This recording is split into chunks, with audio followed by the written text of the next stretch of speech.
வணக்கம் நண்பர்களே. Night kingdom படம் பார்த்ததால செம்ம தூக்கம். மார்னிங் லேட்டாக தான் எழுந்திரிச்சேன். அந்த படம் பார்த்ததுக்கு மூடி சீக்கிரமாக தூங்கியிருக்கலாம். அப்புறம் நம்ம வீட்டுக்கு ஒரு கெஸ்ட்டு தூக்கிட்டு வந்திருக்கேன். இந்த ஆள் வேறு எங்கள் ஃபார்ம்லேருந்து இருந்துச்சு. சரி அங்கே போனால் ஏதாச்சும் உதவுன்னு சொல்லிட்டு அப்படியே அறுத்து போட்டு எடுத்துருந்துட்டேன். இங்கே இருக்க மரத்தோட வளர்க்கலான்னு பார்த்தா சடனாக பின்னாடி எல்லா வாழை மரத்தையும் பிடிங்கிட்டாங்க. ஓனர் சேச்சிட்ட போயிட்டு ஏன் பிடிங்கிட்டேன்னு கேட்டால் இங்கே ஃபுல் நாங்கள் கிழங்கு வைக்க போகிறோம், அதனால் அதுவும் க்ளீன் பண்ணிகிட்ருக்கோம் அப்படின்னு சொல்லிட்டாங்க. ரைட்டுன்னு சொல்லிவிட்டு இன்றைக்கி சண்டே வேறு, நம்ம ஆந்திர ஃப்ரெண்ட் நம்பர் வந்து கூப்பிட்டு பிரியாணி சமைக்கலான்னு பார்த்தா இவன் ஆஃபீஸ் போயிட்டு வரான். இன்றைக்கி ஏன்டா ஆஃபீஸ் பண்ணு கேட்டால் ஒரு அர்ஜென்ட் ப்ராஜெக்ட் ப்ரோ, வீட்டில் நெட்டு கிடைக்கல, அதனால தான் இப்போ அங்கே போயிட்டேன்னு சொல்லிட்டு உருட்ட விட்டான். சரின்னு சொல்லிட்டு அப்புறம் வீட்டில் கொஞ்சம் தக்காளி தொக்கு இருந்துச்சு, அது 3 பேர் சாப்பிட்டு அப்படி கொஞ்சம் பேசிட்டு இருந்தோம். எங்கேயாச்சும் வெளியே போகலாமல் யோசிக்கும் போது தான் கரெக்டாக நம்ம டோல் ஃப்ரெண்ட்ஸ் கால் பண்ணிட்டாங்க டியூட் படத்துக்கு போகலான்னு.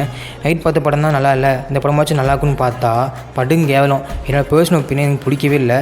பட் பிரதீப்போட ஆக்டிங் பக்கா ஒர்த்து, அதனால் சொல்லலாம். மற்றபடி படத்தில் ஒன்றுமே இல்லை. இந்த தேட்டர் வந்து ஸ்டேடியம்குள்ளே தான் இருக்கும். நம்ம கோட் மூவி கூட எங்கே தான் ஷூட் பண்ணாங்க, நிறைய பேருக்கு தெரியும்னு நினைக்கிறேன். தென் வெளியே வந்துட்டு மேட்ச் விளாண்டுட்டு இருந்தாங்க, அதை கொஞ்சம் வேடிக்கை பார்த்துட்டு ஐஸ்கிரீம் அப்படியே சாப்பிட்டுட்டு வீட்டுக்கு வந்து தேவையான காய்கறிலாம் சூப்பர் மார்க்கெட்டில் வாங்கிட்டு நைட்டு சாப்பிட்டுட்டு முடிச்சுக்கிட்டேன். சந்தோஷமாக இருங்க.